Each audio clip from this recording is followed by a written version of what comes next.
A recent string of crow attacks in Bishan has ruffled people's feathers while also raising concerns over our relationship with wildlife. That's right. Now, residents have reported being assaulted by house crows along Bishan Street 12 over the past week.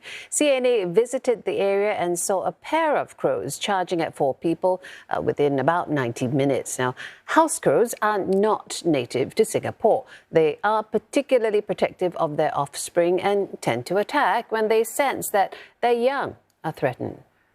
Parks says that it's working with the area's town council to remove nests. Nearby trees will also be pruned and crow traps set up. People are being urged not to feed the birds and to properly dispose of food waste. Now, this is not the first time these birds have turned aggressive. In 2020, crows were shot dead along Desker Road after complaints of similar attacks. For more on the challenges of living with nature, we're joined in the studio by Dr Shawn Lum. He is Senior Lecturer at NTU's Asian School of the Environment, and he's also President of the Nature Society here in Singapore. Shawn, it's good to see you. Under these circumstances, it's also a bit tough because we've seen these dramatic pictures and video of people being attacked by house crows. But we also know that house crows don't get very much love here in Singapore, either by NParks or by the town councils, for a good reason as well, because at one time we had hundreds of thousands of them. I think it nearly reached 200,000 right. A population at one point. So what do you think was the cause of these attacks in Bishan? Well, I think as you were saying at the top of this story, they when they're nesting, they're extremely protective. They work together to try to protect that area. I've been dive bombed by crows before, and I generally kind of avoid that area afterwards, which means the crows got exactly what they wanted from me. So it's and if you're not used to wildlife, I think it can be quite frightening. And so this poses as you say, quite a number of questions about how we're to adapt to as we transition into a city in nature. You know. Well, if we say the crows have to go, right, if that's what we're saying, how effective are the current management strategies such as, well, we've heard there, pruning some of the trees, removing, and even euthanasia? It seems to be, are these the tools that we have in our tool belt? At one level, Jill, yes.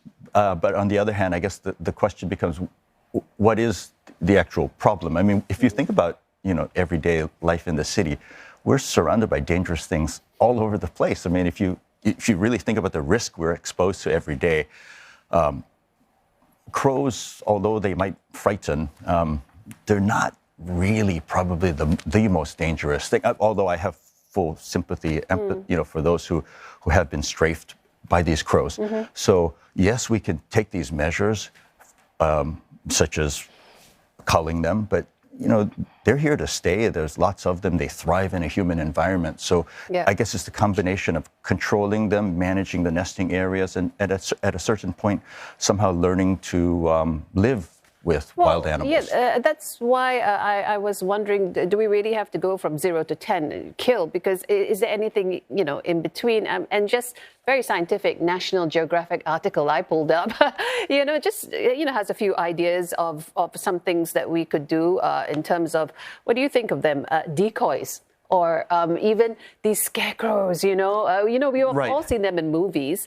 Some are suggesting spikes or even sticky surfaces, so they just don't want to be in that area. They do that for pigeons. They do that for pigeons. Population. But the assumption in this case is that the crow is a problem species. And I was reminded on my way here that in some cultures, crows actually are venerated. They might be considered like your ancestors coming back, So in some places, these things are highly respected. In other places, they're seen as this terrible pest. And and they also come with the reputation of being incredibly intelligent animals as well. They're amazing to watch, actually. Yeah, I mean, I saw reports of people who were attacked in Bishan, and there was one resident who had been dive bombed.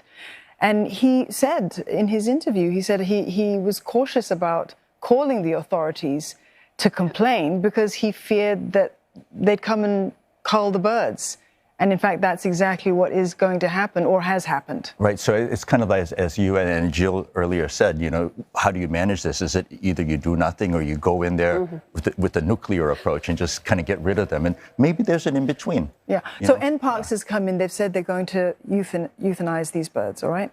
And they've destroyed, or they're going to destroy the nest. Could it have been done any other way? Could they have done anything else? I mean, I suppose if you've done the pruning to discourage nesting in some of these areas and removing nests before the hatchlings came out, then maybe, you know, it need not have necessarily come to this. Yeah. But then I guess the question becomes, going forward, how do we deal with this issue? That's my next question, because there's a certain element of our habits sort of attracting this very intelligent creature who sees food, you know, so it's how we dispose of our waste, it's how we, you know, what's exposed. So even though we might get rid of this round, who's to say there's not going to be the next bunch coming in if there is no education?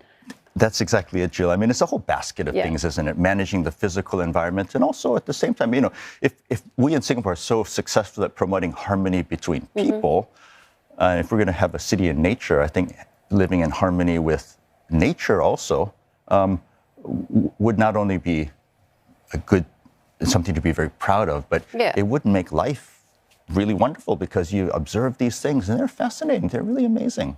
Of course, we have to know how to deal with them. I mean, who's not been scratched by their house cat, or, you know, so maybe, but we love them, right? So we learn to deal with it.